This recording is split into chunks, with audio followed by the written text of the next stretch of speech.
I'm 38. For 4 years, I shared a small apartment, bills, and a dog named Milo with Emily. I thought we were building something steady. She said she needed space. The words sounded reasonable then. Now it sits in my head like a mistake I should have seen sooner. It ended on a Tuesday. She came home late, eyes wet, hands shaking, and told me she'd been with someone else, someone from her office named Ryan. She said it had been a mistake. I watched her explain and felt the floor tilt under me, not because I didn't hear the words, but because the life I took for granted unraveled in real time. We packed the essentials that night. She left with a duffel bag and a small apology that fit in her palm. After she left, the apartment felt too big. Milo followed me through rooms like a ghost trying to remember where we sat. I ate when I could and stopped when food tasted like a memory. Sleep came in fragments. My body moved through tasks the way a machine does when there's no heart behind it. I quit the routines that tied me to the place. Within a month, I took a job in a different city and cut the cord, blocked her on every app, deleted numbers, and tried to reduce her to a private ache. I told myself I wouldn't let her back. I repeated that sentence until it became a shield. Time blurred. Work filled the days and wore down the edges of the hurt. Friends checked in. Milo adjusted. Nights remained the hardest. Old songs would appear on playlists, and I'd sit very still until the song ended. Still, I learned to breathe around the absence. Then, 2 weeks ago, at midnight, my phone buzzed. The vibration woke me from a shallow sleep. The screen showed a single line: "I regret cheating." 4 words. No explanation. No hello. Nothing to soften the hit. I didn't answer. I set the phone face down and lay awake longer than I intended. Memory is a sly thing. It folds sound and scent into the smallest moments and magnifies them. Her perfume, a chipped mug we shared, Milo's bark, they all pressed close. The message felt like an invitation, but for what I wasn't sure. Morning didn't make it simpler. The message sat like a pebble in my shoe. Curiosity and the old, soft part of me nudged forward. I opened the chat and typed one sentence. Why now? Short, direct. It felt oddly adult to avoid drama and ask for a reason. Her reply arrived after an hour. She wrote that she'd realized what she lost, that the other man had left, that what she chased had been empty. The tone was the kind I had heard before, remorse seasoned with hindsight. I read the words twice and felt almost amused. People can sound like essays about themselves when they try to be honest. I took a breath and sent a response I'd rehearsed in my head for a long time, but never spoken aloud. I wrote, "You didn't ruin everything. Just what we had." The message showed delivered, then read. No immediate reply. That pause steadied me in a way I hadn't expected. For the first time in a long while, the conversation didn't yank me around. I didn't need to argue. I didn't need to hold on. I let the silence do the rest. I set the phone down and walked Milo through the quiet street, feeling something close to peace. She replied the next morning.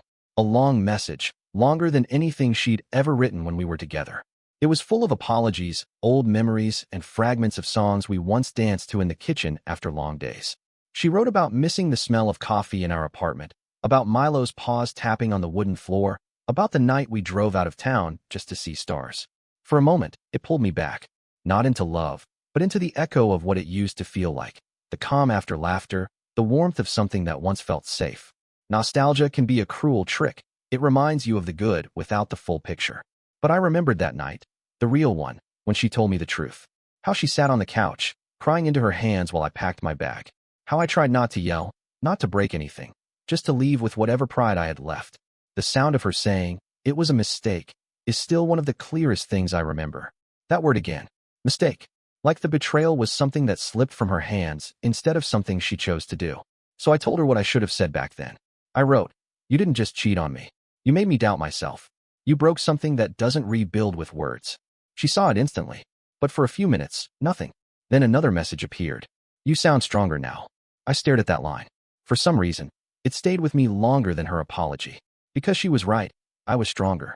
Not because I stopped caring, but because I finally understood that forgiveness isn't always the point. I didn't block her this time. I didn't reply either. I just let it sit. The conversation ended quietly, the way we never could when we were together. Days passed. Work filled up the space her message can. I slept better. Milo barked less at night. I felt lighter, not happy exactly, just steady. Then one evening, a friend from my old town called. We hadn't spoken in months, but his tone carried the kind of news that makes people reach out. He told me Ryan, the guy Emily cheated with, got engaged last month. Apparently, when Emily found out, she didn't take it well. She'd quit her job, moved back to her parents' place, and stopped posting online. He expected me to react. Shock, pity, maybe satisfaction. I just said, I hope she finds her way. And I meant it. After the call, I sat outside with a beer and thought about the irony of it all. 2 years ago, she broke everything for someone who promised her excitement. And now that excitement had chosen someone else. There was a time I would have called that karma. Maybe it was. But sitting there, I realized I didn't care enough to label it. Her life was no longer tied to mine. When she said, "I regret cheating," what she really meant was, I regret losing someone who never would have done that to me. But that version of me, the one who waited, forgave, and made excuses, didn't exist anymore. I'd changed. My silence wasn't coldness, it was closure. The kind that doesn't announce itself, but shows up when you realize you no longer rehearse what you'd say if they came back. And while she was looking back, I was finally learning how to live forward. Because here's the truth. When someone shows you how little they value your heart, you eventually learn to guard it. Not out of revenge, not to prove anything, but simply to protect your peace. That message, "I regret cheating," didn't reopen an old wound. It reminded me that the wound had already healed. 3 quiet weeks passed after our last text. My life felt balanced again. Work was steady, my circle small but solid. Evenings were for walks with Milo or late-night takeout and quiet music. Sometimes, peace doesn't look like excitement. It looks like stillness. Around that time, I started seeing someone new. Rachel. We met through a mutual friend at a small dinner party. She was calm, thoughtful, and real in a way that didn't demand constant attention. We kept it simple. Coffee, no pressure, no games. For once, I didn't feel like I was rushing to fill a void. I was just fine. Then, on a Saturday morning, there was a knock at my door. When I opened it, the air shifted. Standing there was Emily. Same hazel eyes. Different energy. She looked smaller somehow. Thinner. Tired. Wearing the kind of expression that carries more apology than words ever could. She held a paper coffee cup, her fingers gripping it tightly. "Hey," she said quietly. "I was in town. I just wanted to see you."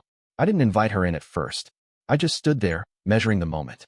Every instinct told me to close the door, but something, maybe curiosity, maybe the last trace of compassion, stopped me. "You've got 5 minutes," I said. She nodded, stepping inside. Her eyes scanned the apartment like she was walking through a memory. "You've done well," she said softly. "Looks peaceful." "Yeah," I replied. "It is." For a long moment, neither of us spoke. Then she sighed, the sound heavy and tired. "I know I don't deserve it, but I needed to say this face to face. I was stupid, Daniel. I thought what we had was replaceable. I thought I could find better." Her voice cracked a little. But I didn't. I found empty things that felt good for a moment and hurt forever. Her honesty hit harder than I expected, not because I wanted her back, but because I finally understood that she knew the weight of what she'd done. I stayed quiet. I didn't know her comfort, but I wasn't cruel either. She looked up, eyes searching mine. "You don't hate me anymore, do you?" "No," I said. "I don't have space for that anymore." That answer seemed to throw her off. She gave a small, almost hopeful smile, one I used to mistake for sincerity. "Then maybe we could start again?" There it was, the real reason she came. The question hung between us like smoke. I felt the past pressing at my chest, the weight of what we used to be, but it couldn't reach me anymore. The door she'd walked through 2 years ago had never really reopened. And as I looked at her, standing in the middle of my peaceful apartment, I realized, sometimes, closure doesn't come in a single message or a dramatic ending. Sometimes, it walks right up to your door, still hoping you haven't moved on, only to find that you already have. I let out a slow breath, steady and calm. "Emily," I said, keeping my voice even.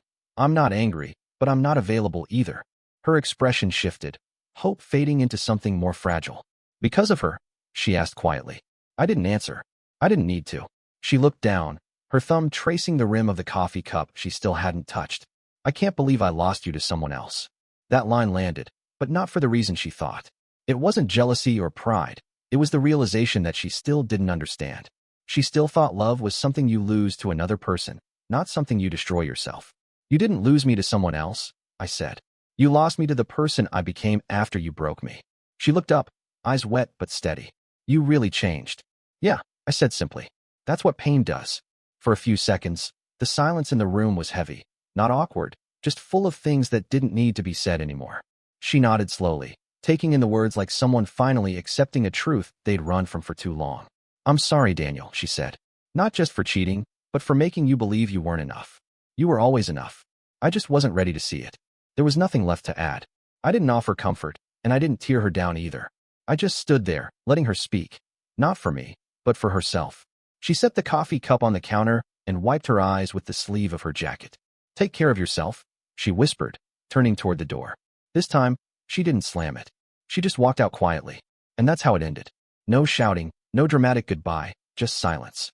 The kind that feels final. A few weeks later, a mutual friend texted me. He said Emily had deleted her social media, sold her car, and moved across the country to live with her sister. She said she needs to reset her life, he wrote. I read the message twice, then locked my phone and didn't reply. That night, I sat outside on my porch with Milo beside me. He's slower now, but still follows me everywhere, loyal as ever. I watched him rest his head on my foot and thought about how strange it is that some things remain constant even when life doesn't. The sky was clear, full of quiet light. I wasn't sad. I was grateful. Grateful that the version of me who begged for answers finally learned to stop searching for them. And the person who left taught me the kind of peace that doesn't depend on anyone else. It wasn't triumph or revenge. It wasn't even satisfaction. It was clarity. For the first time in years, I realized I didn't want closure anymore, because I already had it. It didn't come from her apology. It came from the quiet of that evening, the steady sound of Milo breathing beside me, and the calm that settled where anger used to live. And in that stillness, I finally understood. Some endings don't need to be rewritten. They just need to be accepted. That night under the open sky, I thought about how far I'd come without even realizing it. For years, I carried the idea that closure had to be shared, that both people had to sit down, talk through everything, and find mutual peace. But sitting there, I saw how wrong that was. Real closure is quiet. It's not about talking. It's about feeling the weight lift when you stop checking their name on your phone, when you stop replaying what you'd say if they ever showed up again. It's when you wake up one morning and realize you didn't think about them at all. That's what I felt. An easy kind of lightness I hadn't known in a long time. Days turned into weeks, and life moved on. Work stayed steady. Rachel and I grew closer, slowly and naturally. She never asked about Emily, and I never felt the need to bring it up. It wasn't secrecy, it was peace. Some chapters don't need to be explained to new people. They just need to stay closed. Then, one evening, my phone buzzed. A new message. I didn't recognize the number at first. I deleted it long ago, but I knew who it was the moment I read it. I'm sorry again. I just hope you're happy. The message was short, plain, and different from before. No guilt, just a simple sentence from someone finally out of things to say. I stared at the screen for a minute, not with anger or nostalgia, just calm understanding. Maybe she didn't want forgiveness this time. Maybe she only wanted to know that I was okay. So I typed back one last message. I am, and I hope someday, you will be too. Then I deleted the chat, not out of spite, but because I didn't need to keep it anymore. The story was finished. I leaned back in my chair, Milo resting his head against my leg, and watched the city lights fade into the distance. There was no sadness left, no revenge to savor. Just quiet gratitude for the lessons I never asked for, but somehow needed. Her betrayal had forced me to rebuild myself piece by piece. And in doing so, I became someone who didn't crave closure from others. Regret doesn't always deserve redemption. Sometimes, the best revenge isn't revenge at all. It's healing. Emily will probably always think of me as the one who got away. But when I think of her now, it's different. She's not the love I lost. She's the lesson that made me better. I turned off my phone, looked at Milo, and smiled. Life was good. Not perfect, not dramatic. Just quietly, peacefully good. And in that moment, I realized something simple. Peace isn't what you find after revenge. It's what you discover when you stop needing it.